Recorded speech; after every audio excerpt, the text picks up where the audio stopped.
ಇನ್ನು ಬಾಗಲಕೋಟೆಯಲ್ಲಿ ಉಮೇಶ್ ಮೇಟಿಗೆ ಮುನ್ನಡೆ ಆಗಿದೆ. ಅಂಚೆ ಮತಗಳಲ್ಲಿ ಮುನ್ನಡೆ ಕಂಡ ಕಾಂಗ್ರೆಸ್. ವೀರಣ್ಣ ಚರಂತಿಬೆಟ್ಟಗೆ ಆರಂಭಿಕ ಹಿನ್ನಡೆ. ಬಿಜೆಪಿಯ ವೀರಣ್ಣಗೆ ಶಾಕ್ ಕಾದಿದ್ಯಾ? ಬಾಗಲಕೋಟೆಯಲ್ಲಿ ಉಮೇಶ್ ಮೇಟಿಗೆ ಮುನ್ನಡೆ ಇದೀಗ. ಅಂಚೆ ಮತಗಳಲ್ಲಿ ಮುನ್ನಡೆ ಕಂಡ ಕಾಂಗ್ರೆಸ್. ವೀರಣ್ಣ ಚರಂತಿಬೆಟ್ಟಗೆ ಆರಂಭಿಕ ಹಿನ್ನಡೆಯಾಗಿದೆ.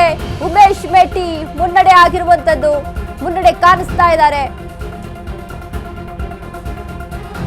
ಅನುಕಂಪದ ಅಲೆ ವರ್ಕೌಟ್ ಆಯ್ತಾ ಇಲ್ಲಿ?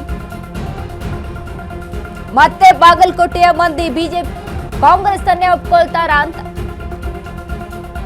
ಇದು ಆರಂಭಿಕ ಕೌಂಟಿಂಗ್ ಅಷ್ಟೇ. ಆರಂಭಿಕ ಕೌಂಟಿಂಗ್ ಅಲ್ಲಿ ನಡೀತಾ ಇರುವಂತದ್ದು. ಸದ್ಯಕ್ಕೆ ಉಮೇಶ್ ಮೇಟಿ ಇದೀಗ ಮುನ್ನಡೆಯನ್ನ ಸಾಧಿಸಿಕೊಂಡಿದ್ದಾರೆ.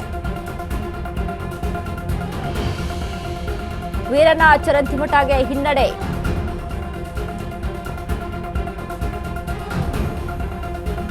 ಅಂಚೆ ಮತಗಳಲ್ಲಿ ಮುನ್ನಡೆ ಕಂಡ ಕಾಂಗ್ರೆಸ್. ವೀರಣ್ಣ ಚರಂತಿಬೆಟ್ಟಗೆ ಆರಂಭಿಕ ಹಿನ್ನಡೆ.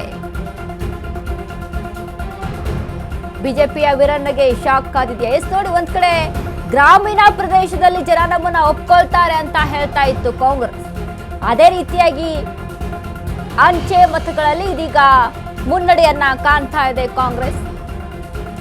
ಗ್ರಾಮೀಣ ಭಾಗದಲ್ಲಿ ಗ್ಯಾರಂಟಿಗಳ ಅಲೆ ವರ್ಕೌಟ್ ಆಗುತ್ತೆ, ಅನುಕಂಪದ ಅಲೆ ವರ್ಕೌಟ್ ಆಗುತ್ತೆ. ಗ್ರಾಮೀಣ ಭಾಗದಲ್ಲಿ ಅಂದ್ರೆ ಜನ ಹೇಗೆ ಅಂತ ಆದ್ರೆ, ಹಿಂದಿನ ಆಡಳಿತ ಹೇಗಿತ್ತು, HY ಮೇಟಿ ಯಾವ ರೀತಿಯಾಗಿದ್ರು ಜನಗಳ ಜೊತೆಗೆ, ಸಾರ್ವಜನಿಕವಾಗಿ ಸಮಾಜಮುಖಿ ಆಗಿದ್ರು. ಈ ರೀತಿಯಾದಂತಹ ಅನುಕಂಪದ ಅಲೆ ಗ್ರಾಮೀಣ ಪ್ರದೇಶದಲ್ಲಿ ವರ್ಕೌಟ್ ಆಗುತ್ತೆ ಅನ್ನುವಂಥದ್ದು ಕಾಂಗ್ರೆಸ್ಗೆ ಇತ್ತು.